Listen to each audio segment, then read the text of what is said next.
السلام عليكم. وعليكم السلام بابا. كيف حالك؟ الحمد لله. أنا هون مع كنيستي، ناس من كنيستي كمان في الكمبيوتر هون، شايف؟ الو السلام عليكم. السلام عليكم. So you would say alaikum salam. This is my father-in-law. Alaikum salam. Yeah, they say alaikum salam on the computer as well. Sorry, switching back and forth. في عنا أسئلة عشان غزة وإسرائيل. ف نعم. شكرا عشان انتوا هون معنا. عفوا. ويلكم. فشو رأيك عشان ايش عم بصير في غزة؟ اللي بصير بغزة، احنا سكان غزة كنا في مدينة اسمها يافا جنوب تل أبيب. سنة 48 طردونا اليهود منها، رغم انه كنا عايشين معهم مئات السنين جيران. لكن سنة 48 أعلنوا دولة يهودية خالصة. لحظة شوي، بدي ترجمة. شكرا، بدي ترجمة شوي. طيب لحظة.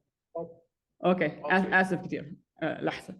So he's telling me that he grew up in a city called Gaza, which is now called Tel Aviv, and but it used to be called Gaza when he was a child, and that Jews and Muslims and Christians all lived together in peace in that city before the Nakba happened in 1948 and everything changed. So this is all new within our lifetimes, or within his lifetime at least, that this sort of violence and anger is happening.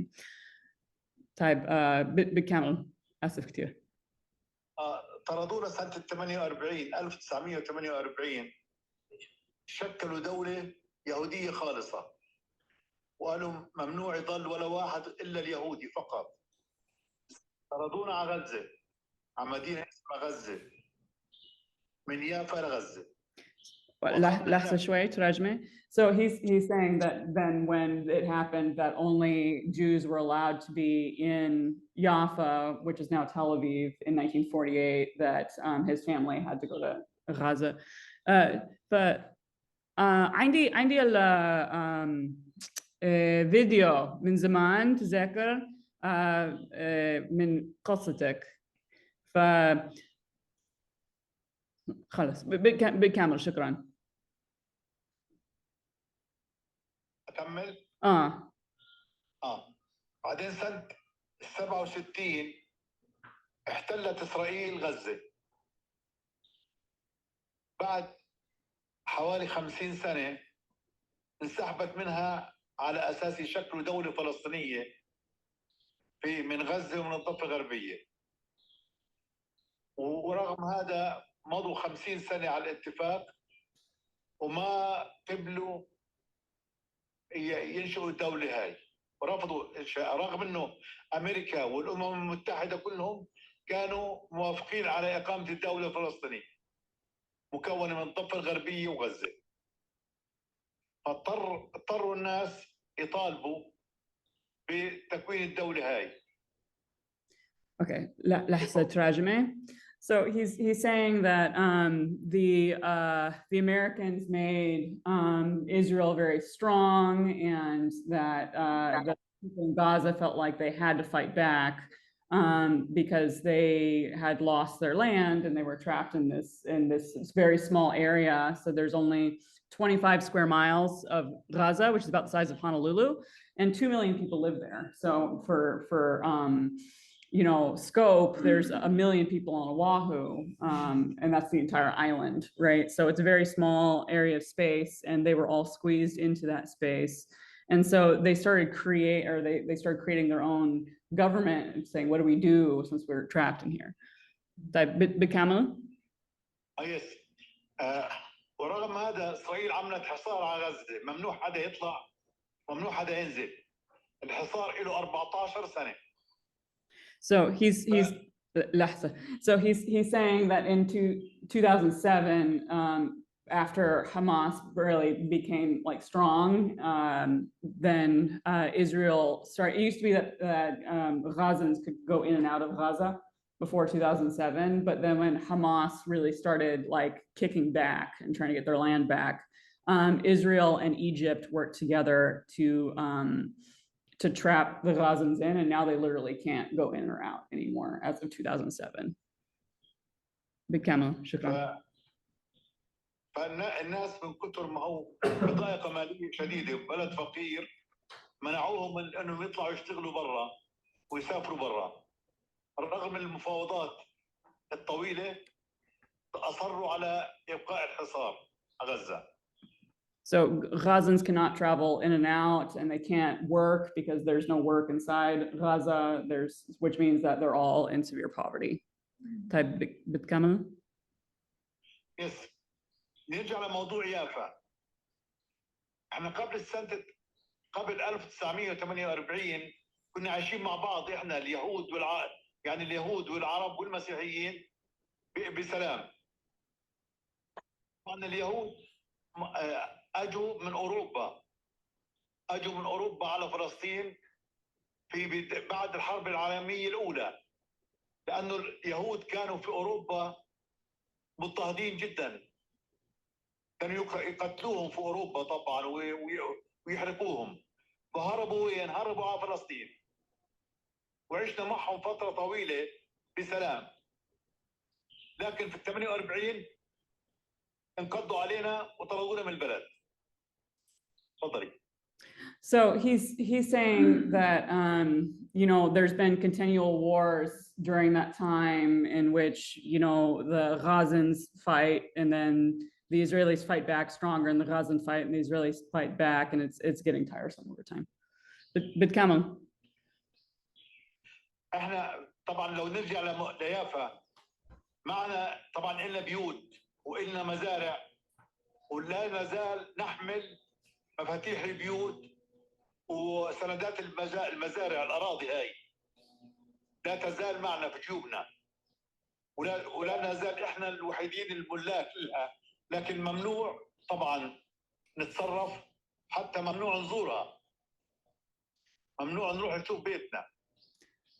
بعدين عرفنا لاحقا إنهم هدوا لكل بيوت، هدوا البيوت وغيروا معالمها وبنوا بدالها عمارات سكنوا فيها المستوطنين.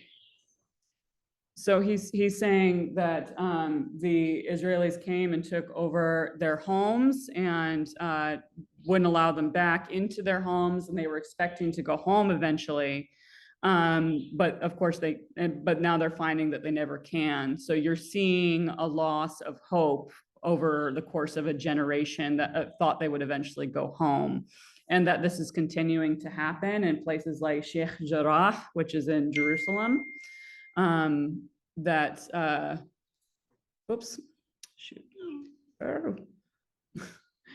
sorry, wait. This is still happening in places like Sheikh Jarrah, where they're continuing to invade land of Palestinians. There's some Palestinians that can never leave their houses because the second that they were literally leave their property, someone will come in and try to take it. بتكمل. احنا هلا مطالبنا بسيطه جدا، مطالبنا بسيطه نعيش احنا واليهود بسلام في نفس البلد وبنفس الحقوق. He's saying that there should. He's saying that there should be peace, that there's enough land for everyone to live there, and that the Israelis should be able to live there, but so should the Palestinians, and this is enough. بتكمل. كل واحد يرجع على بيته، كل واحد يرجع على بيته ومحدش فينا يعتدي على الثاني، ويكون في مساواة وفي حرية للكل، مش فقط لليهودي والمسلم والمسيحي، لازم تكون المساواة والحرية والحقوق. There should be freedom where you can be Christian, Jewish, or Muslim and live all together in the same land. And the Christian. Yes. والمسيحي طبعا. هذا كل ما نتمناه، يعني مطالبنا فقط واضحة. بدنا احنا نرجع لبلادنا ونعيش معهم، نعيش مع اليهودي ونعيش مع المسيحي، وما حدا يعتدي على الثاني، وننسى الماضي الأليم إن شاء الله. Inshallah. He says he hopes for a future in which this happens. Yeah. He says he doesn't support the attacks. He understands why they're happening, because there's just hopelessness at this point. For example, his family owned an orange farm in Jaffa, and that orange farm has been obliterated and turned into fancy hotels for tourists. Jaffa is very much like Waikiki. Anyway, but he's saying he understands why, but the attacking needs to stop, and we need to find a way for us to all live together on that land in peace. بعدين في الأمم المتحدة في قرارات دولية تنص على إنه كل واحد يرجع لبيته ولأرضه. قرار اسمه رقم 181 1949. هذا قرار صادر من الأمم المتحدة ومن مجلس الأمن، لكن ما طبقوه لا اليوم. وفي قرارات ثانية 242 بالانسحاب من كل الأراضي الفلسطينية برضو ما طبقوه. He's blaming the United States and the United Nations and the British governments for this happening, because that was essentially the agreements made between those governments to divide up this land in this way. And he wishes that colonization hadn't happened that caused this divide to happen. هذا كل ما نتمناه. احنا نتمنى فقط ان نرجع بلادنا ونعيش بسلام معهم، كل واحد ياخذ حقه، وننسى زي ما كنا عايشين قبل 48. قبل سنة 48 كنا عايشين بسلام مع بعض، جاري يهودي وجاري مسيحي وجاري مسلم، ما كانش في تمييز. في المدرسة بتلاقي الطالب المسيحي والطالب المسلم والطالب اليهودي، ما كان في تمييز ابدا بيناتهم، يعني ما نعرفش هذا يهودي او مسيحي ولا مسلم. He's repeating that it used to be in Palestine that Muslims, Christians, and Jews lived together in peace, and now that's all being ignored. وهذا كل ما نتمناه، نرجع زي اول ونعيش في البلد بسلام مع بعض، كلنا مع بعض نعيش. البلد بيسعنا وبيسعهم هم كمان. ليش يخلوا البلد فقط لليهودي؟ ليش ما تكون للكل؟ اصحابها يهود ومسيح ومسيحيين ومسلمين. ما لازم تكون فقط لليهودي. He's saying that they used to all be friends. Why did it change? And he's just really lamenting, why did it change? Yeah. عادي إذا الناس هون أسألك أي شيء، شو رأيك؟ تفضلي. Does anyone have any questions they would like to ask him while I have him on the phone? You know, during President Clinton's time, they were trying to broker the two-state, you know, idea of, you know, for peace with the Palestinians. And the way he proposed was to give the Palestinians a lot of the northern part where, you know, the Jordan side, where the land was more arable, and give the Jewish people more the southern part of the land. And you would think that they would have gone for that, because they would get the Palestinians would have got the better part of, you know, Israel, and Jewish would have to, you know, stay in the southern, more arid land, you know.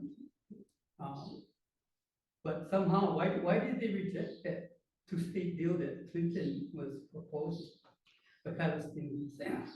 ليش الناس فلسطين ما بدهم عمل two state solution، يعني ولايتين مع بيل كلينتون الرئيس كلينتون؟ تذكر؟ Hold on. إحنا موافقين. لحظة شوي. آسف كتير. I'm going to repeat in case you couldn't hear Vernon. I see in the chat that you're having trouble understanding when I turn my head. So Vernon, if you couldn't hear him, was asking why did the Palestinians reject what sounded like a pretty good two-state solution back in the 90s? And then I just repeated that question in Arabic to my father-in-law. So I'm آسف كتير فالسؤال عن الرئيس كلينتون و two state solution. تفضل. احنا موافقين على اي حل يرجع حقوق الناس لحقها، يعني رجعوني على بلدي، رجعوني على فلسطين واعطوني فقط حقي، ما بدي غير حقي وما بدي غير اعيش بسلام، ما حدا يعتدي علي ولا اعتدي على حدا، وعيش زي اليهودي، عيش زي المسيحي. So he's saying that the laws wouldn't have been equal between the for Israel and Palestine under that solution. I don't know. I was a child when that happened, so I don't know what the draft was, but he's saying the reason they rejected it is because it was separate but unequal. I just thought that, getting the better part of the land, in Israel would be a good incentive because, I would rather have arable land that I can grow things on, like the West Bank, and the more northern side of Israel than the southern part. But the ruler still would have been Israel, I think, is what he's saying, is that Palestine still wouldn't have But been right the now majority. in Israel, if you're a Muslim and living in Israel, don't they have full rights? Like they can vote and do all that stuff? No. No, they can't. They don't have any rights or voice. That's what I saw on TV, that even if you're a Muslim and you're a Jewish citizen, I mean, a citizen in Israel? Yeah, If you're Israeli, you can vote, but Palestinians, even ones living in Israel, have no vote. I have another عندك سؤال من الكمبيوتر هون. I'm sorry that I'm doing it in this way, guys, on the computer. It's the best I can do. So I have one question. Is your father-in-law in Jordan? How is he classified? And does he have the same rights as Jordanians? عندك الحقوق أردني ولا جواز أردني وإيش جنسية إيش جنسيتك هلا إيش؟ عندي حقوق أردني كاملة. بس مش عندك الجواز صح؟ إيش جوازتك؟ عندي جواز سفر مؤقت للتنقل. So he's saying that he has a permanent tourist. I don't think that's maybe I didn't ask him correctly. عندك ايش الفيزا؟ لحظة شوي. ايش الفيزا عندك؟ يعني في الأردن يعني جنسية وسياسية. الجنسية فلسطيني من غزة. So he has and my husband has the same passport, or he did before he became an American citizen. In their passport, it says that they are a Palestinian refugee from Gaza, and they have to get it renewed once every year by the Jordanian government. My husband's putting his voice in this too. So he's never going to be Jordanian. He's got a permanent refugee passport. So we're going to need to turn to the Bible and the Holy Land pretty soon. But does anyone have any final questions about? Okay, well, I'm seeing if there's any more questions here in the chat. لحظة شوي. شكرا كتير.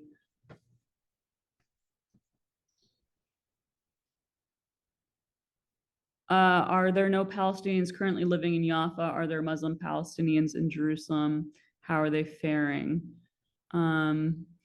Yeah, I mean, there's some Palestinians living in Jaffa, but it's definitely not the majority, and it's definitely not Palestinians that are Gazan, like my father-in-law and my husband. كيف كل واحد في القدس هلا فلسطين ناس فلسطين في القدس عادي وخايفين طبعا لانه بطردوهم من بيوتهم وبيعتقلوهم وبقتلوهم يوميا، في قتل وفي اعتقال وفي هدم بيوت في الضفة الغربية كلها. And he's saying that the Palestinians that are in Jerusalem right now are terrified. They are mostly afraid they're going to lose their houses in the middle of the chaos, since that's always being threatened, and that they're going to be attacked. All right. إيش؟ شوفي أخبار الجزيرة يوميا في قتل واعتقال في الضفة الغربية. He says that there's more and more deaths every day, that everyone's dying. Yeah. Okay, well, I want to go ahead and let him go because it's very late, and we also have to head into Nebo. It's just I wanted to take, given what's happening on the ground and where we're visiting, I thought it would be a good opportunity to meet my father-in-law. We'll hear more from him in a recording soon.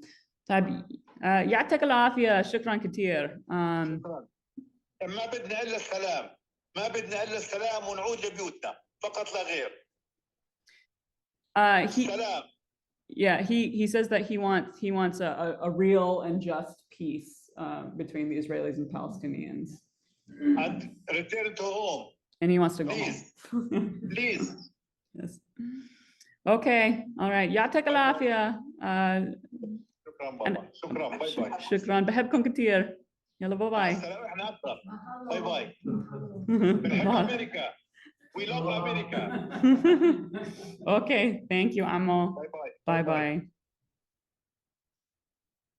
I want to go home. Yeah. This is punchline. Yeah. Okay.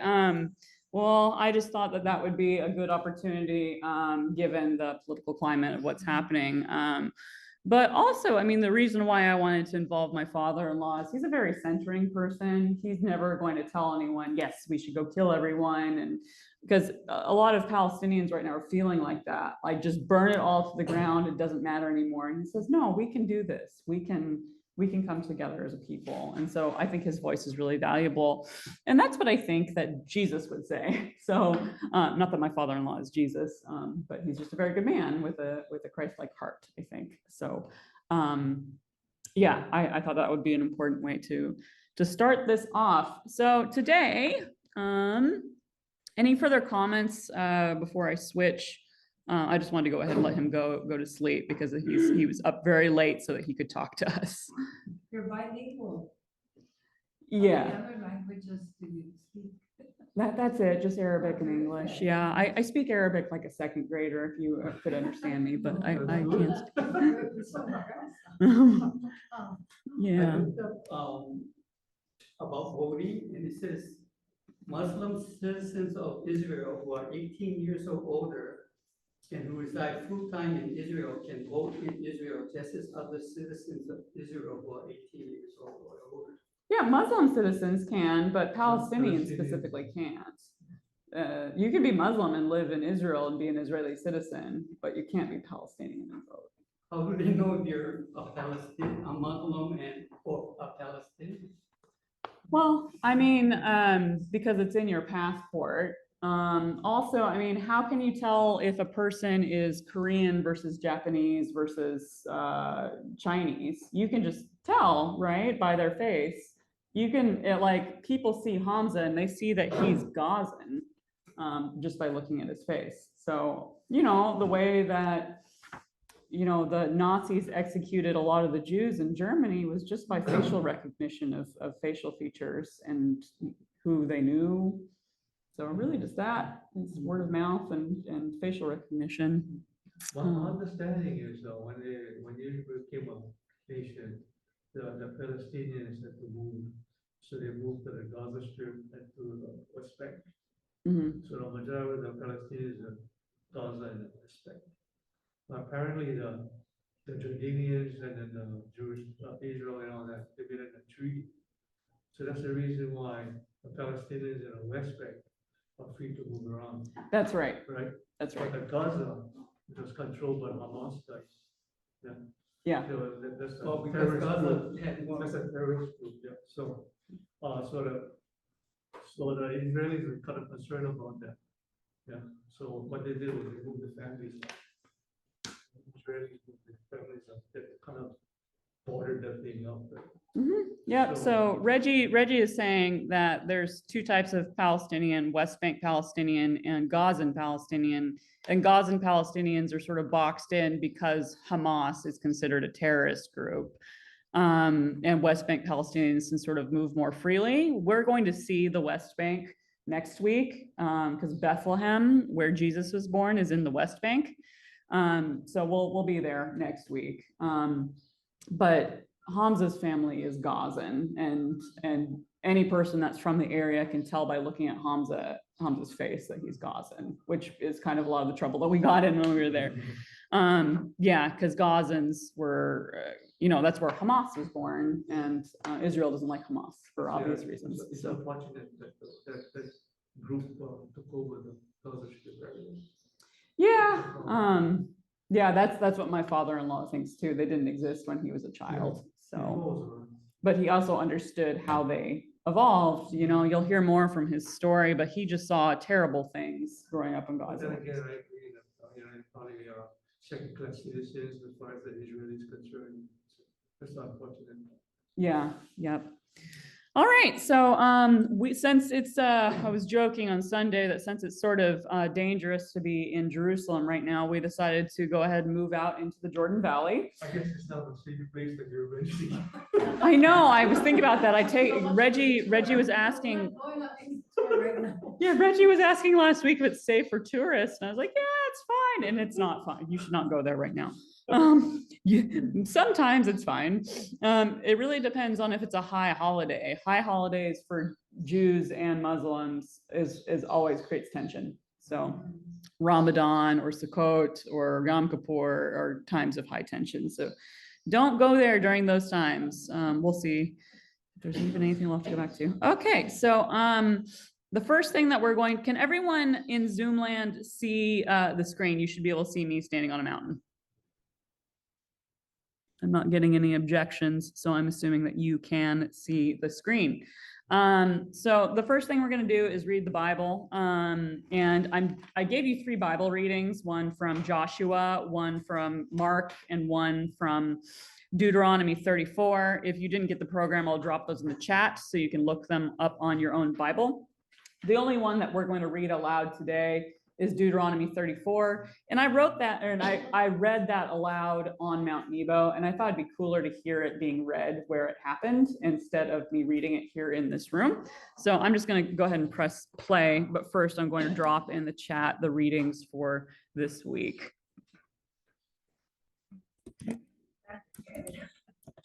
What do you mean? Oh, I knew that I was going to be. I did. That's why I did this, because I had in mind. Yeah. Well, I mean, no one knows the exact grave site because it's written in the Bible. You don't. It's not his grave. It's where he died. So. Yeah. So you'll see in the reading it says that. Sorry, hold on one second. Yeah, it says that no one knows where Moses is buried. Unable. Hold on, wait, what? Oh, no one knows. Okay, all right, I should read this thing. Before they didn't look at verse 6. Is he buried here? Keith, you said unable to see the video at all. Well, that's because I haven't pressed play yet. You don't see something on the screen, like is it just black for you guys? You don't see a still image? Completely black. Oh, technology, why are you so mean to me? Okay, let me see. Well, I think it might be blacking out YouTube, because Zoom and YouTube don't like each other. So I think, but I did have a backup plan for this. So we're going to use iMovie instead. which will show you the raw footage. So here's where I broke this all down. Can you guys see what I'm looking at now in Zoom world? Yeah, sweet. All right, glad I made a backup plan. All right, so here's what we're gonna do instead is we're just gonna do it through. All right, Deuteronomy 34, this is, stop. Okay, all right, and then could you hear me just now when I was talking? Yes, awesome, okay. All right, I'm gonna go ahead and press play, and this is a reading of Deuteronomy 34 if you want to follow along in your Bible or on the program that I gave you. It's from the New Revised Standard Version if you want to read along. Moses dies and is buried in the land of Moab. Then Moses went up from the plains of Moab to Mount Nebo, the top of Pisgah, which is opposite of Jericho, and the Lord showed him the whole land, Gilead as far as Dan, all of Naphtali, the land of Ephraim and Manasseh, all the land of Judah as far as the western sea, the Negev, the plain, that is the valley of Jericho, the city of palm trees, as far as Zoar. The Lord said to him, "This is the land which I swore to you, Abraham, to Isaac, and to Jacob, saying, I will give it to your descendants. I have let you see it with your eyes, but you shall not cross over there." Then Moses, the servant of the Lord, died there in the land of Moab at the Lord's command. He was buried in the valley in the land of Moab, opposite Beth Peor, but no one knows his burial place to this day. Moses was 120 years old when he died. His sight was unimpaired, and his vigor had not abated. The Israelites wept for Moses in the plain of Moab 30 days. Then the period of mourning for Moses was ended. Joshua, son of Nun, was full of spirit of wisdom because Moses had laid his hands on him, and the Israelites obeyed him, doing as the Lord had commanded Moses. Never since has there arisen a prophet in Israel like Moses, whom the Lord knew face to face. He was unequaled for all the signs and wonders that the Lord sent him to perform in the land of Egypt against Pharaoh and all his servants and his entire land, and for all the mighty deeds and all the terrifying displays of power that Moses performed in the sight of all of Israel. This is the word of God. Okay. Whoops. No, stop. Why are you like this to me? Okay, hold on. I need you to back up. Stop. There we go. Hold on. Okay, so this is a map. Again, I showed you a map last week of where we're at. So last week we were in Jerusalem at the Temple Mount, which is, my pointer's really small, up here. You guys can see that. And then we have moved out because, you know, like I said, it's not safe in Jerusalem. So we went over the border to Mount Nebo, which is over here. It's the red one over on the right side of the map in Jordan. You can see Jerusalem from Mount Nebo, which is the whole point of the story, is that Moses saw it out. And so this video will be showing you what Moses saw as he was going up that mountain. So I'll go ahead and press play again. But yeah, so this is the road going up to Mount Nebo. And what I'm looking at in this video and stopping to look at is a Bedouin settlement. So Bedouins are a type of native Jordanian who live off the land in tents. And they do that on purpose. They're not homeless. That's just how they live and have always lived since the beginning of time. They actually have refugee tents because they buy them from the Syrians, or they did back in the day. So the Syrians have these very fancy tents from the United Nations that come with portable toilets and showers and stuff. And the UN has to get a new one for them every 6 months per regulation. And so the Syrians sell their fancy tents to the Bedouins for beaucoup cash once they get a new tent. So that's an ecosystem of the Middle East that I was showing you. You see all these refugee tents, but it's not refugees. It's just Bedouins living in the land. So this is probably very close to what the original road going into Jerusalem was from Mount Nebo. Of course, it probably wasn't paved like this, but if you see the Roman land markers, which you'll see at the top, this is probably the road that at one point, so there's Nebo up there, at one point went down into Jerusalem. And then that direction, whoops, not that direction. The other direction I was looking before, there's more Bedouins. That direction is where Jerusalem is, which you'll see more of. You can't see it because it's hazy out there, but you can see the Dead Sea over there on your left, right there. If you see it down in the corner on the left side, that is the Dead Sea. And then past that is where Jerusalem is. Of course, it is a hazy day outside. So this picture right here is the original markers of where the Roman road was that led down Mount Nebo into Jerusalem. So there's probably these columns. You see this all over the Middle East as columns like this because the Romans built the roads like in such a structured way. So these are the original columns that led down that road, which is now paved as a modern road. But so there's that. And this picture is a monument that they put up at the opening of Mount Nebo. So when you walk into the park, this is what you see. It's just a cool monument. And then this picture leads up to the edge where Moses was standing when he died. There, and you'll see more in the video footage of this, but there was a monastery there for a very, very long time, a Franciscan monastery. So it's saying that Mount Nebo is Franciscan territory. So different parts of Jerusalem and the Holy Land in general are sort of divided up. As you saw with Solomon's Temple and the Temple Mount, it's in the jurisdiction of the Muslims. So Mount Nebo is in jurisdiction of the Franciscans, and all over the Holy Land, you find a different piece of religion holding a different holy site. The Church of the Holy Sepulchre, which is where Golgotha is the exception to this. And I'll talk to you about that when we get there. But Golgotha is divided up because it's so hotly contested. Because it's really valuable. That's where Jesus died, right? So that church is huge, and they divided it up into 4 different parts for 4 or 5 different churches that couldn't agree on who got to have it. So you have one church that gets the hill where Jesus dies. So you get another part that has his tomb. You get another part that has the jail. And they don't cross paths with each other. They don't like each other. And the person who actually holds the keys to the church and opens and closes it is a Muslim, because the churches just couldn't get along. But so Mount Nebo, I digress, but Mount Nebo belongs to the Franciscans.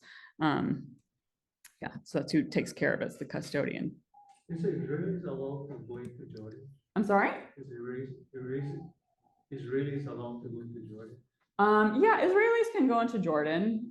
They're not really liked there, but it's not against the law. I have Israeli friends that crossed into Jordan to spend time with me while I was living there. What about Americans? Or American? They can. Oh, freely? Yeah, I'm American. Yeah, yeah, but you get stones thrown at you and stuff. No, yeah, I feel safe in Jordan, but it's also like a second home to me. So here's the video footage of inside the church that's at the top of Mount Nebo. So that's where I started. Unfortunately, this is the first video I took when I started doing these video tours for the churches. And I had the phone held upright, and I learned after this video that I should hold it like this instead. So it's kind of poor footage in that it's held upright, but it's the best I can do. And I'm sorry, I'm not a videographer, I'm a pastor. So this is inside the church at the top of Mount Nebo. And what you're looking at is the original flooring. And of course, you see this more modern flooring that's been built over the top of it, because this is still used as a church. And they portioned off the areas with the original flooring so that you can't touch it. As you see, it's not nearly as fancy as Solomon's Temple. And that's because basically Jordan doesn't have as much money as Jerusalem does, right? So when they rebuilt this church, because a church this old has to be continually rebuilt. So here's the original parts of the floor down here, and the cisterns for prayer that the Franciscan monks used, 1,500 years ago. But when they rebuilt the church,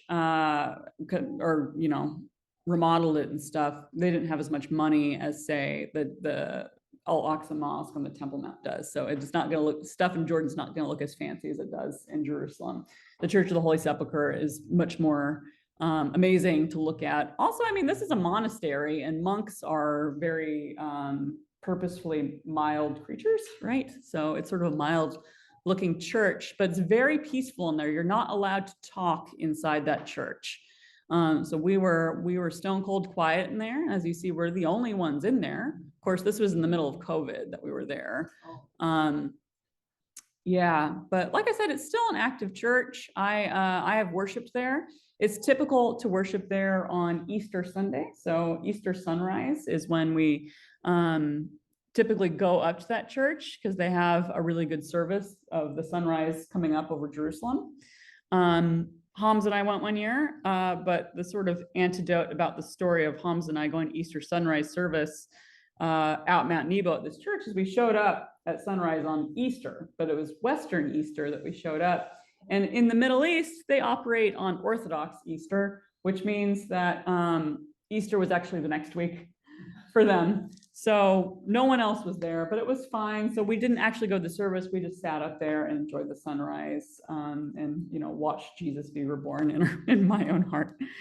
So here's me walking outside of the church. Before we continue on, does anyone have any questions about the interior of the church? We're looking at Reggie. A glass floor. This is to show you what the original flooring was. Yes, the original flooring was underneath it. And it all looked like the sides that I showed you of that mosaic, that gray mosaic. So it all looked like that underneath it. Yeah. So there's paintings and stuff on the floor? Mhm. What is paintings? Yeah, paintings and yeah, I couldn't tell you of what. It's just Okay. old stuff. So what was significant about the physical location of this church? This is where Moses died overlooking the promised land. So that's why the church is here. That's why all this is here. View from there? Huh? You have a view? Oh yeah, we get there. Yeah, I just started in the church. So what you're looking at now is the rooms for the monastery when this was a monastery. So of course it no longer is. Now there's all these olive trees that Pope John Paul II planted there in 2005. And so there's the outside of the church. And then here is a diagram talking about the church. The reason why it looks so kind of shattered and rebuilt is because there was an earthquake in the year 749. The church was built in 597 is what I'm showing you there. But and then this is showing the rebuilding after the earthquake that happened in 749. So the original church was built in 500 something and then rebuilt in 749. And they didn't rebuild the monastery, obviously, but they left the ruins of the monastery there. I don't know what that well is for. I don't remember. But here's the view over here, which I will walk to, I promise. Yeah. And as you see, there's just not many people there. This is more of a Christian holy site than Muslim or Jewish. It matters to all three religions because Moses matters to all three religions. But as you see, there's a quote from the Bible there. It's a Christian monastery. Christians have control of the property. And then this monument was built, it's called the Brazen Serpent Monument. And it's supposed to represent when Moses laid down his staff and the serpents came up on it and cured the diseases of the Israelites who were, struggling in the desert. You guys remember the Bible story? I forgot where it's from. Maybe Numbers somewhere. Someone can tell me what that's from. What was that called? The video was just showing. Yeah, so I'll show you that again. So hold on a second before we'll get back to that. It was a representation of Moses' staff. So at one point in Numbers, the Israelites are all dying because they're being bitten by snakes and dying of disease. And so Moses puts down his staff and the snakes climb up the staff and that staff cures diseases. Now you see that on the sides of almost every pharmacy in the world is this staff with the snakes rolling up it, or the sides of ambulances. And it's because of Moses curing diseases with the snakes on the staff, that old mythology. So that's what it is Moses' staff covered in snakes. So this is the view that Moses saw of the Holy Land as he was walking, as he walked up here and decided that this was where the promised land was going to be. So what you're looking over there is the Dead Sea. over that way on the left side. And then right in front where I'm looking now is where Jerusalem should be if you were able to see it, but you can't because it's a desert and it's always hazy out there. But you can see a little bit of Jericho from up there. So of course they passed through Jericho before they went to Jerusalem, and that's in the Bible. So after Moses dies, he passes on his leadership to Joshua, right? And then Joshua goes down this mountain this way, the direction that you're looking, and finds Jericho, which there's a wall around it. And so Joshua takes the Ark of the Covenant and walks around Jericho 7 times, and the walls fall down, and Joshua destroys and takes over Jericho. And so that's the direction that Joshua went. And in this video footage, I also go through Jericho. We just passed through it. So I'll show you that as well. Yeah, so it's just beautiful up there, and it's very peaceful. Even if it wasn't COVID during this time, there's almost never anybody up there, and it's always very quiet. I actually turn on the audio here so that you can hear what it sounds like up there. So I think that's important instead of just hearing me talk about it. So here's the trees green. how do they How do they keep the trees nicely, you know, and green? Are they irrigated? I don't know. It could be. I don't know. No water? I mean, there's not very much water in the desert, but these are olive trees, and olive trees don't really need that much water. They're native to the area, and the Franciscans still take care of that church, right? It's still maintained in an operational church. All of these are. All the churches I'll show you in these videos are operational and still used as churches, despite being 2,000 years old. So the story about Moses and the serpent, I looked it up, is in Numbers 21, Numbers 21. 5 to 9. Okay, so the story about Moses and the serpents Is there an endo? is Numbers 21, 5 through 9, if you guys on Zoom wanted to read about Moses and the serpents. Yeah. So in a second, I'm going to turn on the video and you're going to hear the audio. And what you're going to be hearing is an Arabic tour guide who's talking about the stories of Moses. Of course, he's speaking Arabic, but I'll translate it after. But I just wanted to give you a feel for what it sounds like on Nebo, what it sounds like to be in the area. Like as if you were there, yeah.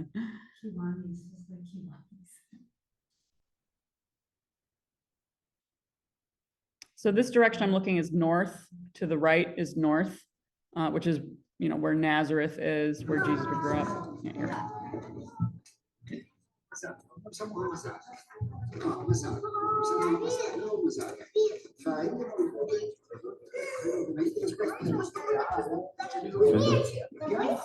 The kids are more interested. فضلوا انهم ينتحروا طبعا هيك بتحكي الجنة ما بعرف اذا كان صحيح ولا مش صحيح. So he's answering the question. موجود هنا هذا هو موجود قبل ما اشرح موجود هذا النصر اللي هو عباره عن عصا سيدنا موسى. طبعا عصا سيدنا موسى ملفوف بحيه لانه لما سيدنا موسى حكى لهم استنوني هنا انا بدي اطلع على الجبل اجيب الالواح من الرب. هو طلع على الجبل وراح جاب الالواح من الرب. لما رجع تحت لقى الاسرائيليين قاعدين اتخذوا العجل، كانوا عاملين عجل من ذهب. اتخذوا العجل كإله لهم. فربنا عشان يعرفهم طلع لهم حيايا وصاروا يلزقوه بالحيايا. فسيدنا موسى تكلم حكى مع ربنا حكى له يعني بما معناه انه يعني بالنهايه هذا شعبي. So I understand you can't understand what he's saying, but he's telling stories of Moses. So he's talking about the serpent story. He's talking about currently the story he's telling is about Moses going up the mountain to receive the 10 Commandments. So Mount Nebo in general is sort of thought as a shrine to Moses, not just because he died there, but his whole legacy, because Moses essentially takes up the first 5 books of the Bible, which in Jewish religion is called the Torah. And that's Genesis, Deuteronomy, Numbers, Leviticus, and Exodus. Did I miss one? And so that's called the Torah, and it's all the books of Moses and his travels. So he's a significant figure in the Old Testament of the Bible. And so this man is just telling stories of Moses because we don't know where he was buried. A lot of the biblical figures do have tombs in Israel or Jordan. For example, you can go visit Abraham's tomb. You can go visit Jesus's tomb, of course. Of course, he's not there, but you can go visit, name a prophet, you can go visit them, except for Moses, because it says in the Bible that no one knows where he was buried. So this is sort of thought of as the shrine and the celebration of Moses' life, which is why this man is telling this story. It's also interesting about him is the language he's using is very Muslim. This is not a Christian tour guide, even though he's talking to he's telling Christian stories. So the story versions he's telling are from the Bible and the way that we would understand them. The language he's using to talk about Moses as the prophet is very Muslim. And that's very typical in the Middle East, is if you have a tour guide, they're usually giving tours to Christians that are coming to see the Holy Land, but they're usually Muslim tour guides. So yeah, it's just interesting that. Also, they have different dialects we cannot understand. Yeah, so I mean, he's speaking in a Jordanian dialect, and I can understand it. If he was speaking in a Kuwaiti dialect, I probably wouldn't understand him. But the reason why I know he's Muslim is he keeps saying Sayyidina Musa, which means our messenger Moses. And the way that Christians talk about the prophets of the Old Testament is, would you just think about the language you used? You would just call him Moses, right? But Muslims are very intentional about how they talk about the prophets. One primary difference between the Quran and the Bible is that in the Bible, the prophets like Noah and Moses and Joshua, they're all kind of difficult, right? So Moses was a murderer and Noah was a drunk, and all of them made mistakes and had to be transformed by God. In the Quran, all the prophets are born perfect and they don't make any mistakes. So they have a much more reverence in the way they talk about every prophet, and they have to say Sayyidina, which means our messenger, before they say their name as a sign of respect. So it's just a difference between Christianity and Islam, is that our prophets are not perfect. They are built by God, but in their religion, it's the same prophet, but they were born perfect and they're always perfect. So I can tell he's Muslim by the fact that he's saying Sayyidina Musa. انه هيك قاعدين بيموتوا كلياتهم، فقال له امسك عصاك وحط عليه حيه وخلي كل واحد منه يتطلع على العصا فيها الحيه. He's talking about the staff. فهذا انعمل، عمله اركيولوجيست ايطالي من جامعه فلورنس قبل حوالي 21 سنه. هو بيرمز للحكي هذا، ومش بالصدفه انت لما بتروحي على الصيدليه بتشوفي انه في الحيه والعصايه انها للشفاء، الدواء للدواء ولا شيء. Yeah, so I went and turned off his audio, just giving you a sound bite of what a typical tour would look like. Of course, he can probably speak English as well. He just happened to be talking to. So there's another. He just happened to be talking to other Arabs, right? So here's another view of that monument that is meant to look like Moses' staff. One thing that's really significant about Nebo is not just the fact that it's totally a shrine to Moses, but also that it's a place of transition. So as you see, it's aside from children playing and screaming, but that's good happy joy noise, right? It's very quiet up there and there's nothing around it. You got a peek of what the desert the Israelites were wandering around in for 40 years looked like. But there's not much going on up there, and it's the place between places. It's right between Egypt and Jerusalem.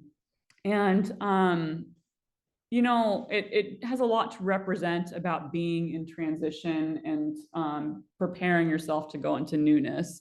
And you really sort of get that feeling when you're up there. And that's the reason why they do Easter sunrise services up there, is because it represents a place of transition into something new. The sunrise from up there is incredible, and you can look right into what the future is going to be. So anyway, that's really the significance of Mount Nebo for me. So at the end part of this video, which I'm about to get to as soon as I turn, I think I'm about to turn, yes. Is this, there's me. Hello, Irene from a few years ago. Is this thing over here that he was standing in front of. So this is a walk towards it, Holmes. I know he does. This is a map that shows you what you're looking at, because that's, like I said, that's really sort of the important thing about Nebo is it's a map, right? It's a transition place for what's coming next. So they have a map up there of all the famous places that Jesus was in that came next in the Bible. And so it shows you on this map. So Lake Tiberias is the Sea of Galilee. It's just the current name for the Sea of Galilee. So as you see, that's about 100 kilometers north. 100 kilometers are about double what miles are, so that's about 50 miles. And then Jericho, it says 27 kilometers, so that's about, you know, 15 miles. And then Mount of Olives is about 30 miles, and Bethlehem is about 25 miles from where you're standing right now, for context. And like I told you last week, Bethlehem is technically, or I'm sorry, yeah, Bethlehem is technically, and Jerusalem is technically 25 miles from where I'm standing, yet it takes 8 hours to get there because of politics. It also has Qumran listed there. The Qumran community is the community of Jewish people that formed after the fall of Jerusalem in 70 AD. So that's the fall of Jerusalem that Jesus predicted. And so the segment of Jewish people that survived the Roman takeover fled into the mountains to a place called Qumran, where they wrote down the Dead Sea Scrolls so that they could preserve their culture and history. And that's where they hid them so that it would be safe from the Romans. And so that's fairly close to where I'm standing as well. And so they have that listed on the map. And then here's a better view of the map. So it shows you exactly from where you're standing, what you're looking at, with the Sea of Galilee to the north, Jerusalem directly in front of you. Yeah, and then Hebron and the Dead Sea off to the left. Hebron is where Abraham's tomb is. So you'd be able to visit Abraham's tomb there. Yeah. Because like I said, the significance of Nebo is really that it is a map.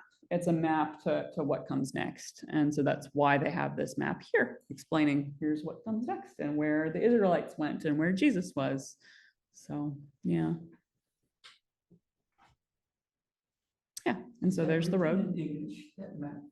Yeah, see, there's, it's both. It's English and Arabic, yeah.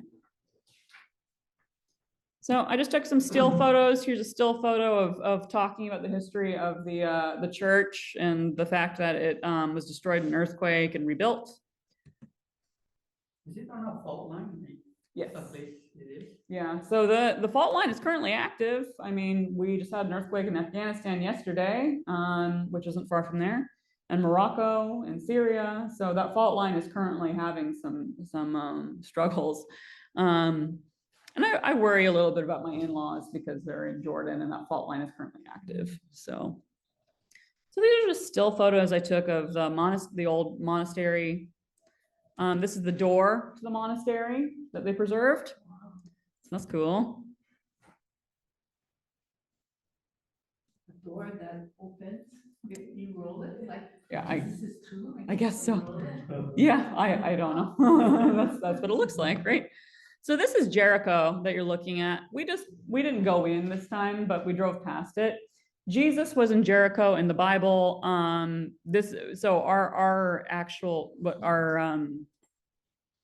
scripture reading this Sunday is actually going to be the young rich man who comes to Jesus at night. And that story is from the town of Jericho. Matt, our worship musician, requested that scripture because he wanted to play Kanaka Bye Bye. So, but well, no, this is what I'm on the highway, so it's not a wall. That's just a highway divider. I didn't get out of the car. But what you're looking at is Jericho, and what you're looking at down here. Yeah. That's not a wall. That's a date field. So Jericho is a farming town. Yeah, yeah. So this is they. No, I see it. Oh, it's I not. noticed the difference. No, this is this. Looks like a wall. Yes, this is a date field. So they grow dates there, and they also grow bananas there. So Jericho is a farming town. Look like a vertical cliff or something. Yeah, right. Now you can have Yes. So yes, lots of farmland in Jericho, and I apologize I didn't get out. Like I said, I had limited time there. You must have to irrigate those. Well, they're close to the Jordan River, so you have to cross the Jordan River to get to Jericho. So I think this is all irrigated by the Jordan River, which you'll see a little bit in this video, and you'll see more in later videos. So there's the Dead Sea from the other view. So I'm in Jericho now, so you can see the Dead Sea from there. And so as you saw, you were looking at it from Mount Nebo. And then this is where the Jordan River is. We're going to visit this in a later iteration of this class. We're going to go to the Jordan River, but this is me passing it. We're on our way back to Jordan. This is a later video that I took in July. So Hamza and I are on our way back to Jordan. We're crossing back towards where we were at the beginning of this video. So I was coming down from Mount Nebo, and this is me going back up to Mount Nebo. This is one of the many churches that are planted along the Jordan River where Jesus's baptism site was. So you're looking at Jesus's baptism site from the view of Jericho. And we will go visit Jesus's baptism site. There's like a bunch of churches there. And we'll talk more about why those churches are all there when we get to the Jordan River. But yeah, so you see Jericho on the left with all its date fields, and then you see the Dead Sea on your right. And then as you continue moving towards Mount Nebo, you'll see the Jordan River. And so that's the progression of what you see. Yeah, this was a continuous video. I just chopped it up a little bit so that you didn't get seasickness from watching the whole thing. So. And at night, there's no lights. Wow, that's amazing. It's all dark then at night. No, I mean, there's lights on the highway. In Jordan, they don't have money to keep the lights on all night, so they'll come on and off and on and off. And that's true in Lebanon too. But I think in Israel, the lights are always on except for on Fridays because it's Sabbath. And they don't allow electricity on the Sabbath. So I didn't take this picture, but here's the sunrise coming up over Mount Nebo, over Jerusalem from Mount Nebo. It's unfortunate because I did take a picture that looked a lot like this. And it was better than this one, in my opinion, but I lost it. I couldn't find it, and it was so sad, but it's in my memory and my heart. And so I put a similar picture in there, but this is what it looks like to worship for Easter sunrise at that place. And it's just really lovely. And that body of water is the Dead Sea. Yeah. Yeah. What you could see in the video is just, it was really hazy that day. And it's hazy most days that we're up there, or that because it's, you know, the desert. So yeah. And then that's all the video footage that I had. Does anyone on Zoom or in the room need to go back to any part of the footage before I stop screen share? Anybody in Zoom world?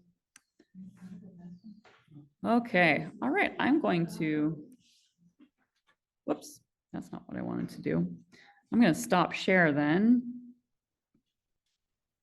And the movie 10 Commandments with Charlton Heston. yeah, the movie 10 Commandments with Charlton Heston. Yeah, I don't know if it was Hollywood or whatever, but didn't he, didn't the Pharaoh kind of test Moses' God, and then Moses turned his staff into a snake? And Yeah. and then the musician did the same thing, and he said he had the same, that's, you know, that's fake, you know, the musician had the same kind of power. to turn the staff into a snake. Yeah, It but- wasn't a snake crawling up. In the movie, it was like the staff actually turning into a snake.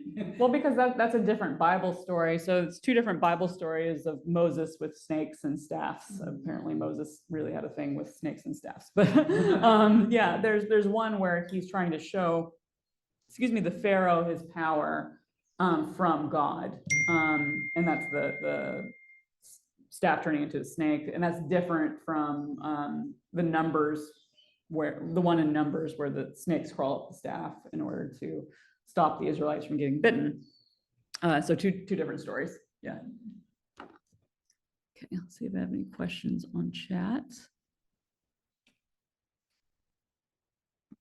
I hope the video is smoother this week.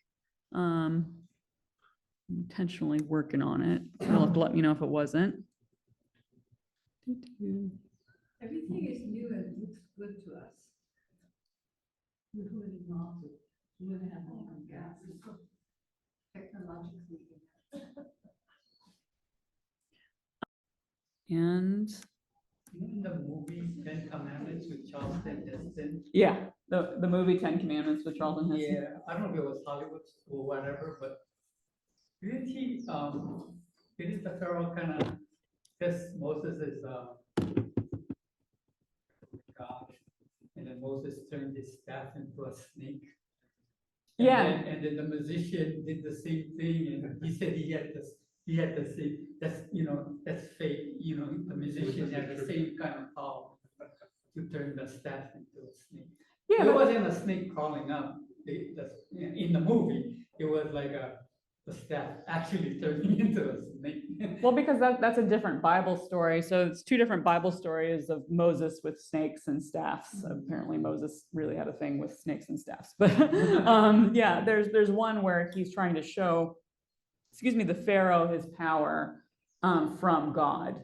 And that's the staff turning into a snake. And that's different from the Numbers, where the one in Numbers where the snakes crawl up the staff in order to stop the Israelites from getting bitten. So two different stories. Yeah. Okay, let's see if I have any questions on chat. I hope the video is smoother this week. I'm intentionally working on it. You'll have to let me know if it wasn't. Everything is new and looks good to us.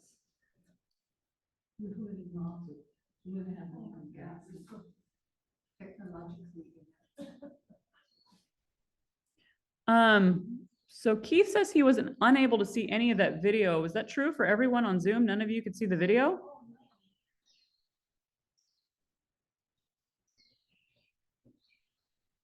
Well, let me know, and I'm sorry. Next time you'll have to tell me sooner so I can work on it. And I can send you the footage. It's on YouTube. Shoot. Yes, you could see the video, or no, you couldn't.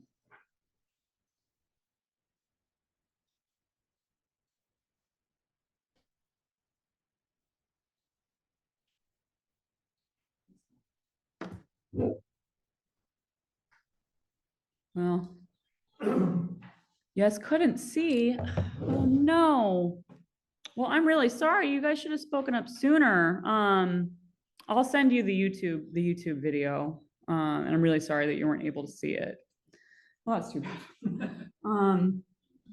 Okay, so I have a couple discussion questions. I can go ahead and drop the YouTube link in the chat right now if you guys want to see the YouTube.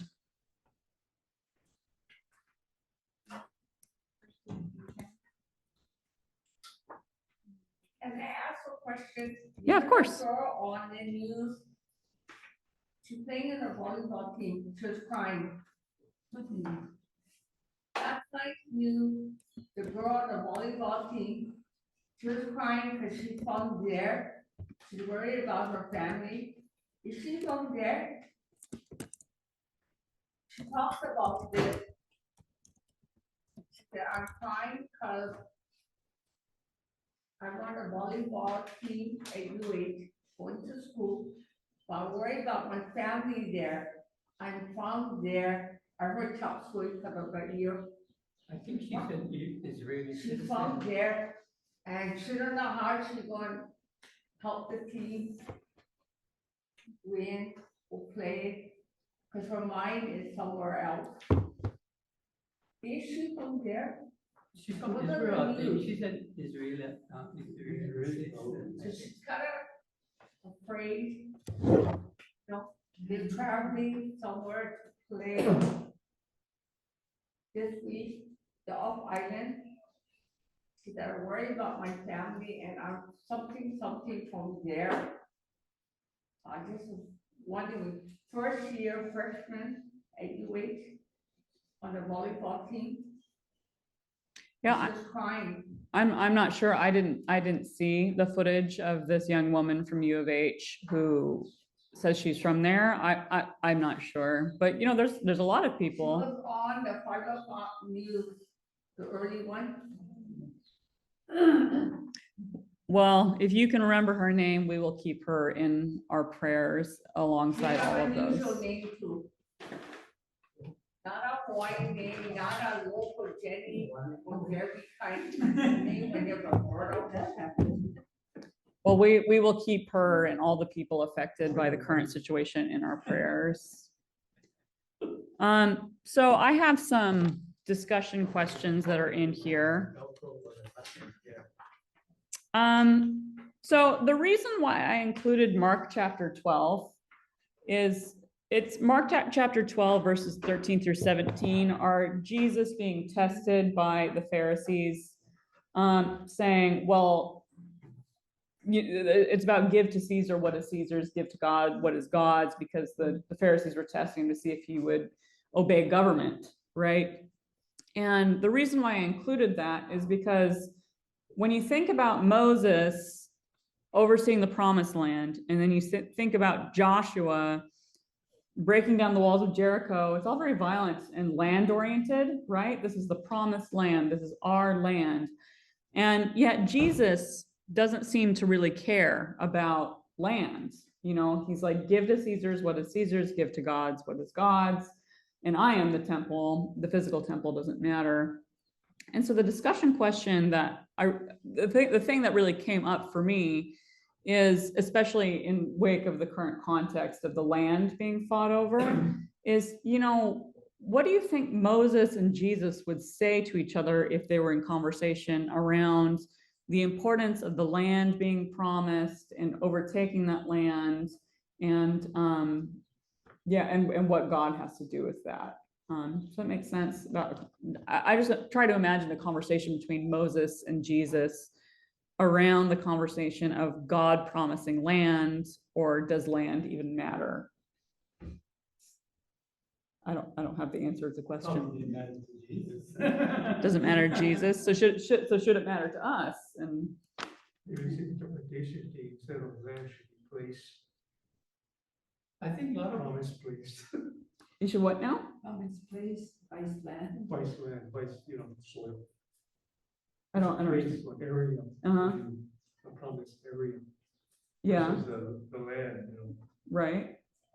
Maybe it's an interpretation issue. Maybe it's an interpretation issue. So how would you interpret it? No, when they converted it, from Arabic to English or whatever, into the Bible. Yeah. I think that lost their translation. I mean, I don't think so. I can read the original Hebrew, and the promised land is the promised land. Yeah, and I mean, this is a lot of what the current fight you see now is that the Israelites were promised this land, but that was thousands of years ago, and since then it's changed over into new hands. And in my understanding, Jesus said, let go of that land. Jesus knew the temple was going to fall. He knew that the Jewish people would be killed and sent to diaspora. And so he was trying to bring people into a new thing of believing in him, is my understanding. But I am open to interpretation, but that's sort of what I think of when I just wonder what a conversation between Moses and Jesus would look like, because Moses spent so long looking for this land, and then his predecessor fought his way into that land. But when they overlook the land, it's not really Israel. Right? Yeah, so this is, That's not actually the problem. Yeah, The promised land is further west. I'm sorry? What they're looking at is not Israel, so it's not the promised land. You mean, You know what Moses looked at? yeah. This is the promised land. Mm-hmm. But actually, that's Jordan and part of Jordan and then the West Bank area. But Yeah. it's not really Israel. But the West Bank and Israel and Palestine, well, I mean, Palestine existed, but all, you know, these names for that place didn't exist when Moses was standing up there. So is that Canaan that he was actually overlooking? Yes, yeah. So at the time it's called Canaan. That's right, yeah. Yeah. So Joan is sharing with us Tali Hakas from Israel, who is the young woman that Jenny is requesting prayers for, that we will pray over. Is that Jones the cop? Yeah.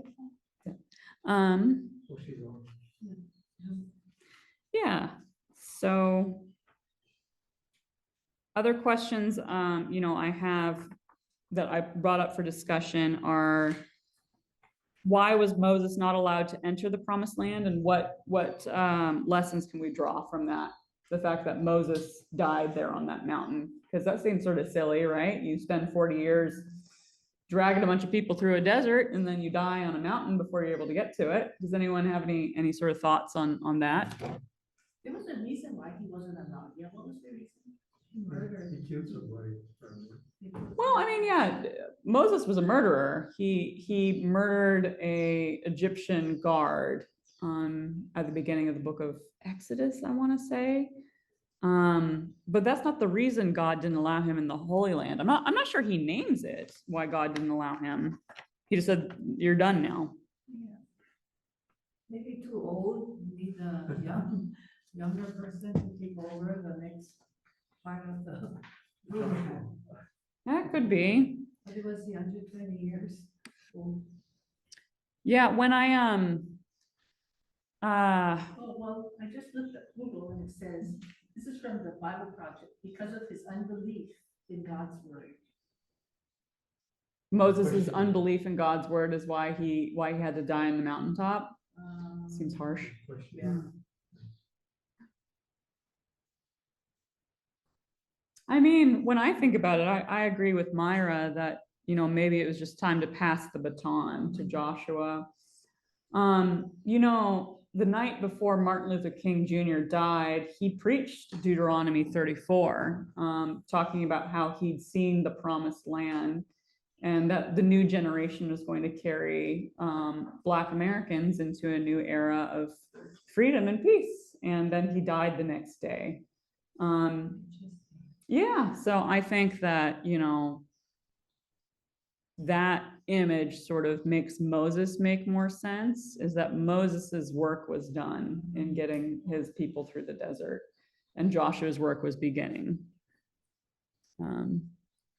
Maybe the promised land is not something like physical, like the land itself, but a promise that you can live there in peace or live in peace somewhere. Yeah. So that's what I'm saying, it should be a place another, right? Because that's what they wanted, to live with freedom and peace, like, you know, because they were enslaved in Egypt. Right. To live in peace and freedom could be anywhere, could it, you know, technically speaking. Yeah, I mean, people can live in peace and freedom anywhere, but God promised that land to them. And I just think that that's what's interesting is, you know, the Old Testament is very clear that that land of Canaan that he was looking at is the promised land.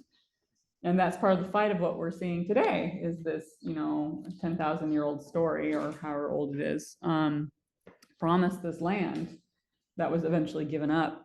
And, you know, as Christians, I think it's important to bring Jesus into context in which I am pretty certain that Jesus told us it's time to give up land and ownership as you know, part of the narrative of who we are. But in prayer about this, because I've been praying a lot about the intersection of God promising land and what Jesus has to say about that all week, given the situation that's going on. And it feels very thin to tell a native Hawaiian, you know, well, Jesus says that land doesn't matter and we are all one under him, so I'm just going to take your house, right? So context and land still matters, but, you know, how? And that's sort of the question that Mount Nebo really brings up for me. I think the clash between what you believe in religion and what you need to do, or not need to do, but what happens in politics. And it's just that clash of the two that you need both, but I don't know how to solve that. I don't think anyone knows how to solve that. Yeah. You know, I was watching the news on YouTube. They had some channels that were just featuring the history of, you know, Israel. One journalist was talking about implacable hatred, and I kind of had to look up that word implacable, and it kind of means like your belief is so deep that you cannot get into changing your ways or your mind about a certain thing. You just believe that so much that you just cannot, even though, you know, you cannot reason about, you know, other things that, you know, be different. But even like, I was surprised, like in the history of that area, in the Ottoman Empire, like your father-in-law said, the Arabs and the Jews got along. They didn't, you know, I mean, they were, you know, like buddies, but they got along, you know. And when the British came, you know, things started to change, you know.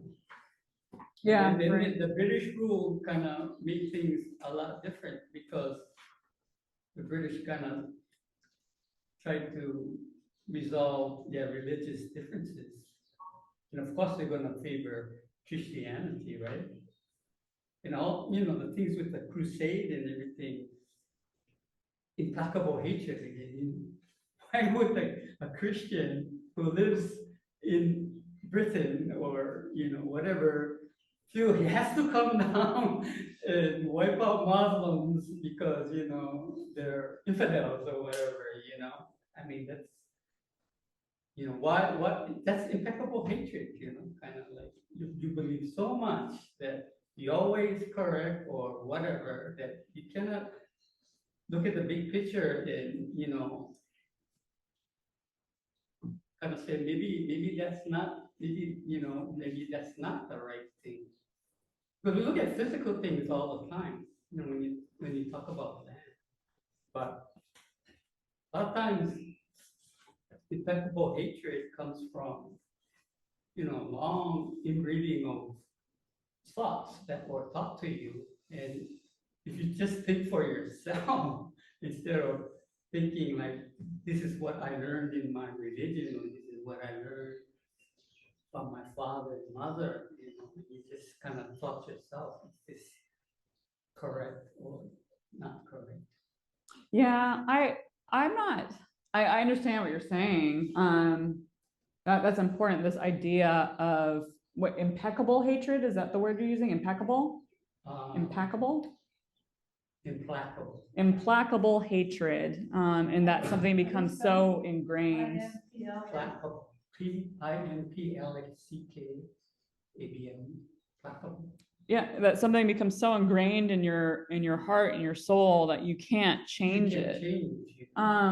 But I mean, I think that's really the value of Jesus, is that, you know, Jesus lived during a time of really intense political violence and division. And, you know, I think he was able to bring people together in a new way that broke down those barriers. And I think those barriers are possible to break down. Martin Luther King Jr., for example, right? He broke down those barriers too, using Jesus's strategies. Yeah, but for him, the promised land was an ideology. The promised land was a place where everybody can live as equal and free, and you know, not have racism and all this stuff. That's in his mind was the image of the promised land. Right. So it's not a place. It's not like Montana or whatever. It's, you know, it's more like a concept where man can finally live without, you know, bias or whatever, you know, or whatever they have to, you know, cause this. Because even like voting, you know, going back to the voting, even though the Israelis said, well, Muslims, if they're citizens, can vote. There are probably some little things like how they said black people can vote, but they're probably put down in certain ways, you know, like in America, you know, it's like, you know, what the conservatives would want, you know, making districts or, you know, making it harder for them to vote, you know, even though they can vote, you know, it's hard for, in some areas in the United States, for a black person to vote. Yeah, right. Yeah, I mean, Martin Luther King didn't make the world totally perfect or anything, but it's better, you know, the Jim Crow laws don't technically exist anymore. Like Black people don't have it as hard as they did 60 or 70 years ago because of the civil rights movement. And when it comes to land, I mean, I think of Gandhi. That's another example of, you know, a figure breaking through these implacable hate sort of situations. And that was land, you know, that was the fight for India. So I don't know. My hope is that it is possible for. No, because I go back to that illustration, you know, when I was watching those documentaries about the history of the Palestinians and the Israelis. Because a lot of the Jews left Jerusalem to go to Europe, and, you know, for, you know, they had a hard time, you know, living in the Middle East. And that's why a lot of them went to Europe. But when they, you know, when World War II came and the Nazis persecuted them, you know, the world kind of, in the United Nations, felt sorry for them. And that's why they wanted to come back to some place where it would be safe for them, right? Like Jerusalem. So that's why the United Nations, and after the British left, because they were having such a hard time brokering, you know, peace between the Palestinians themselves and the Jewish people, you know, they just kind of left with they tried to resolve, but they couldn't, so it was never resolved.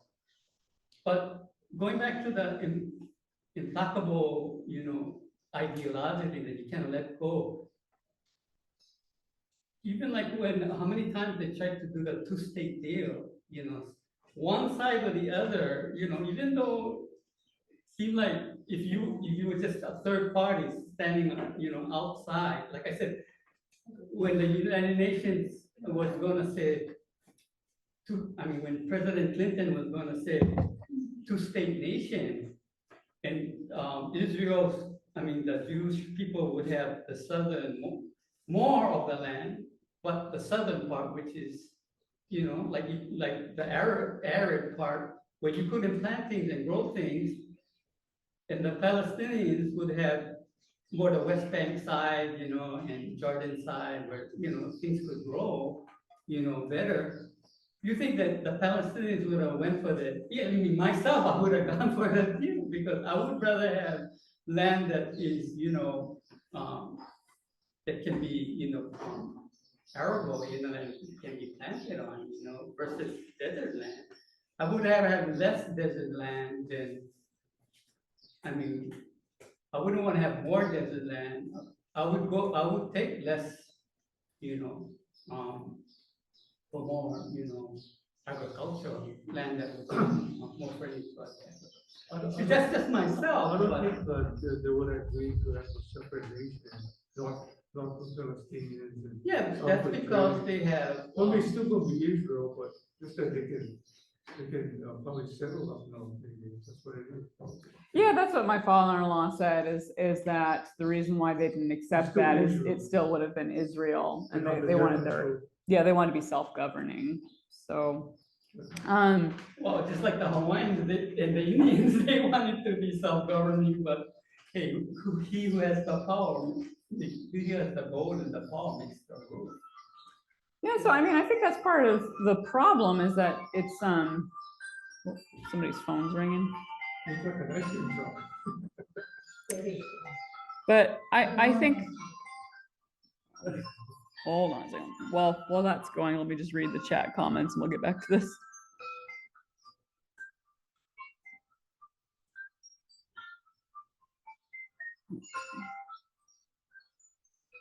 Apparently, my question last week about Jerusalem. Yeah.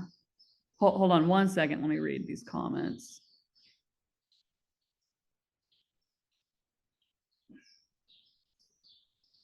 Yeah.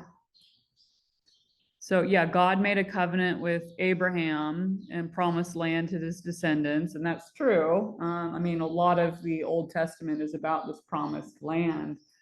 And the discussion we're having is, what does that mean in the current context? And my question is, what did Jesus have to say about land promise? Because it seems to me like Jesus was sort of undoing the Old Testament, but that brings up the question, does God change then? Does God change his mind? Because arguable that God is unchangeable, but then why would land be so central in the Old Testament and Jesus does not seem attached to land at all? But what I was going to say about, two-state solutions is it's always the United States or someone else that's brokering that, and it needs to not be the United States. It needs to be organic between the Israelis and Palestinians. Gandhi was an Indian, and that's his power in leading the movement in India. Nelson Mandela was South African, and that was his power. Martin Luther King was Black, and that was his power in leading his people. There is no Israeli or Palestinian stepping forward to say they are going to lead this solution. And I think that's part of the problem. Yeah.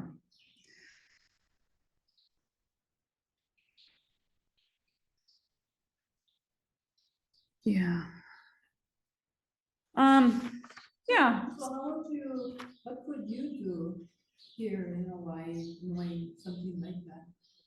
What could you do to change that way things are being done? Well, see, that's the thing is that I don't think we in Hawaii have any power to change what's being done. We can educate ourselves on what's happening in the Middle East. But, I'm a pastor and and so my job is to, highlight the Bible and bring it into our hearts and into our lives, and Jesus, and bring him into our hearts and into our lives. And so that's why I asked the question is Jesus in conversation with Moses? Because the argument is because Moses took this land, that land belongs to Israel now. And I just don't see Jesus being in the same conversation with Moses, but that brings up a theological issue of, does God change? And that's what I really walk away from looking at places like Nebo and considering the current context. That's what I walk away with it. I guess you gotta have empathy and look at the other side, because always,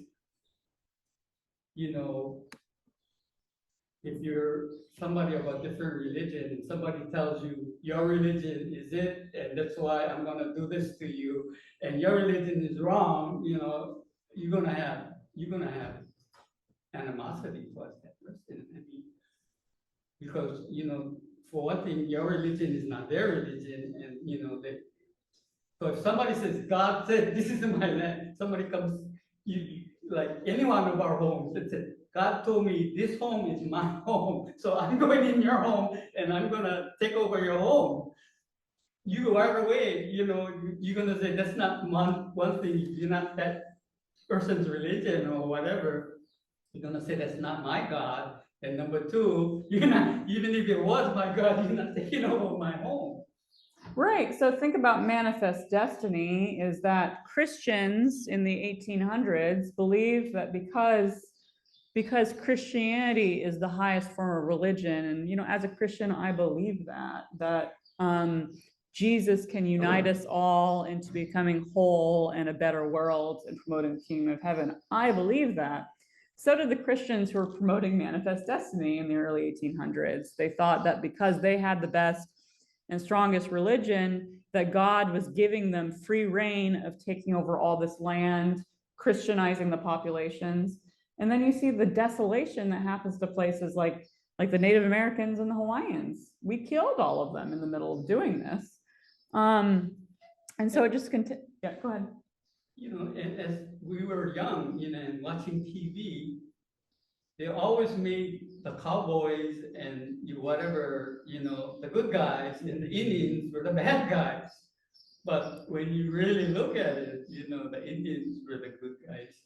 Like they would throw a movie like Custer's Last Stand, and they would, make the Indians look so bad, for wiping out, the Union soldiers that were, whatever,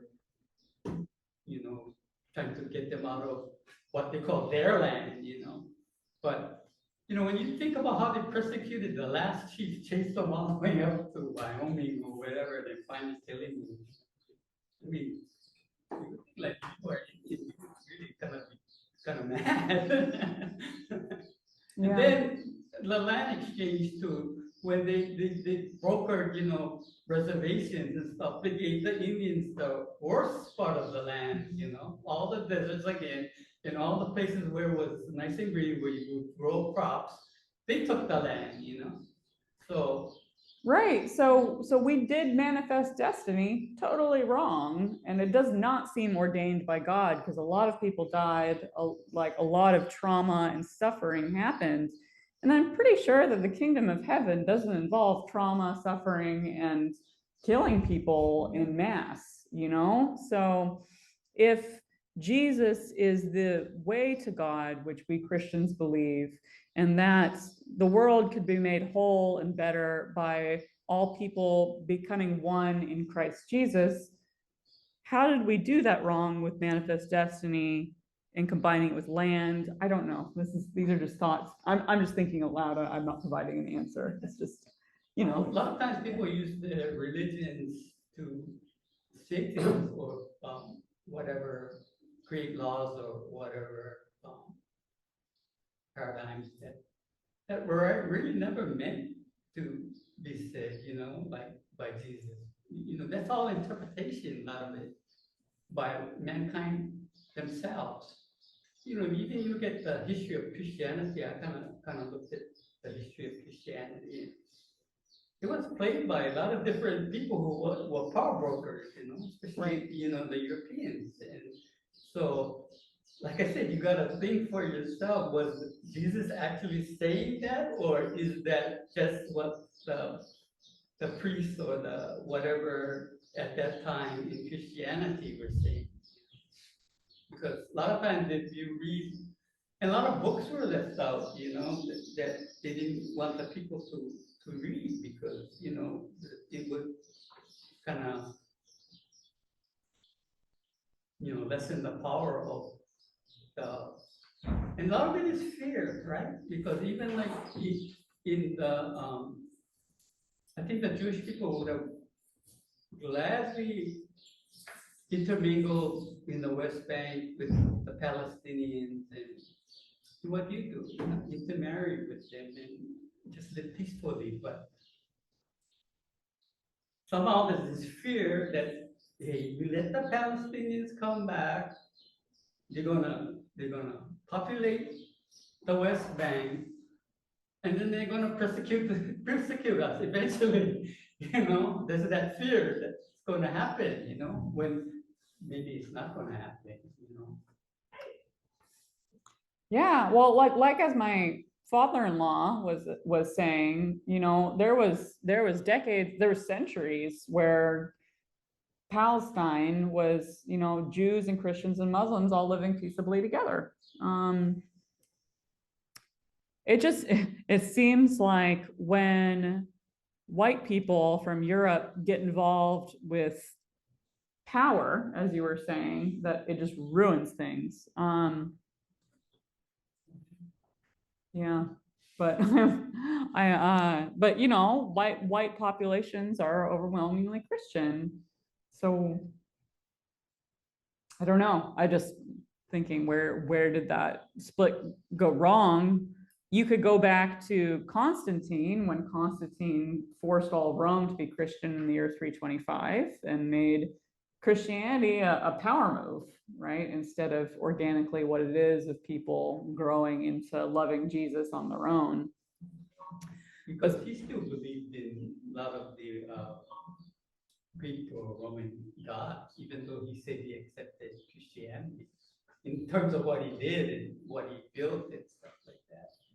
So he still was into Roman, you know, gods and things like that, even though he said he became a Christian. So right, yeah, it's very complicated, right? I'm not sure there's a right answer, but yeah, I just know that when I'm standing on Mount Nebo, as I was, you know, it feels very peaceful up there. The wind is moving nicely and you can hear children playing, and you know, you can see so much from up there, of all these famous places when it's not hazy, but and yet the story itself sort of comes with, well, there's all this dread that happens afterward because Joshua marched down that mountain and immediately destroyed a whole city, and that was ordained by God, right? So I don't know, it's just hard, it's hard to imagine different contexts than what we have today. Does anyone on Zoom have any comments on this discussion that they want to weigh in? Okay. Well, I'm really sorry that you guys couldn't see the video. I did send you the YouTube link in the chat so you can look at it and sort of go over what I was talking about. And we'll try to sort out why that happened after, there's my son, after we finish here today. Uh-oh, we have a dinosaur leg. Yes, very important. I will find the rest of this dinosaur for you after I'm done with my meeting, Adam. Okay. All right, well, does anyone have any further thoughts? I know we didn't solve anything like divisions over land or what Jesus meant by saying X, but there are important things to think about. Where is he going? I'm sorry, my son is wandering into the parking lot. Hold on a second. Adam, where are you going?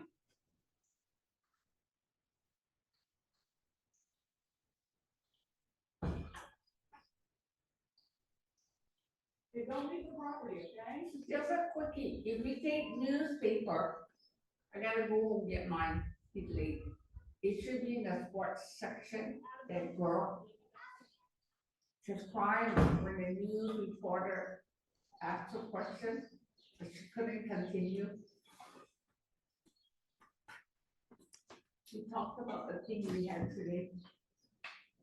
you know, like there's this you know who Warren Buffett is? Mhm. Berkshire Hathaway. But his second in command is Charlie Munger. A lot of times they have these meetings with the people that have shares in Berkshire, you know, their annual meeting. And Charlie Munger brought up an interesting thing about wars and stuff like that. And he said, you know, if all the money in the world that was spent on wars was put into solving the energy problem, like solve the problem of fusion. You know, fusion is nuclear energy, but Mhm.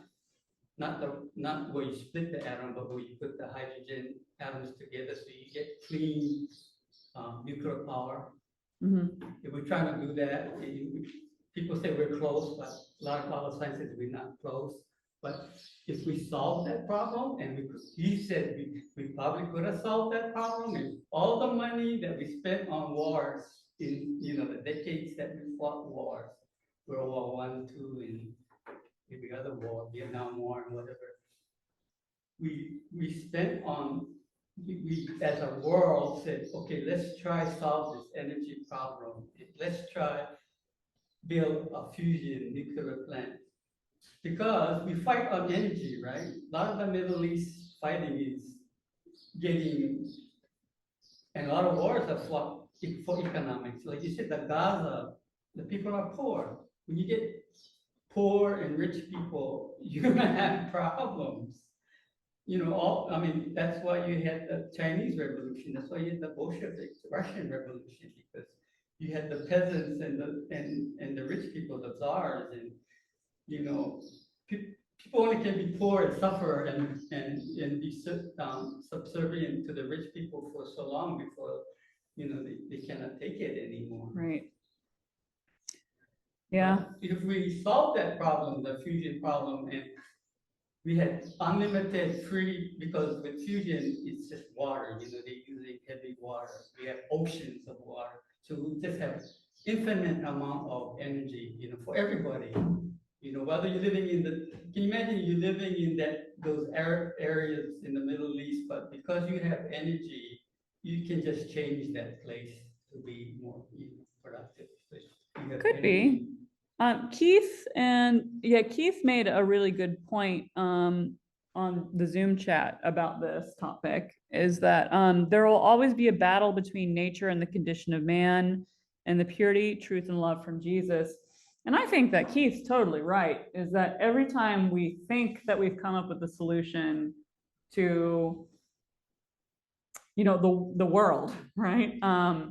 Then that's coming from our brains. You know, the communists thought, well, if we just redistribute wealth, then all of us will be better. And of course, communism doesn't really actually work like that. Communism is very oppressive, right? But it's not communism, it's socialism. Well, yeah, socialism, but all the same, like human thought and understanding is so small and God is so big. And every time we try to make solutions for ourselves, we forget a piece of God, you know, I think. And I think that might be what Keith is trying to say, is that we need to continually look back to him who actually saves us, instead of trying to do the saving ourselves. And I think that's true of the current Israel-Palestine context as well, is that I'm not sure human beings can fix it, but God can, you know, and as long as we continually look to him, it'll happen the way that he means it to, I'm sure. So, yeah.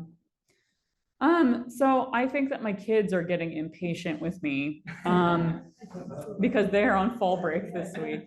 So I may have to go ahead and cut off the discussion for this week, but I think it's an important topic, you know, is the intersection of land and the Bible, and, you know, how Jesus sets us free, and then what happened with Christians expanding land, conquering and so forth.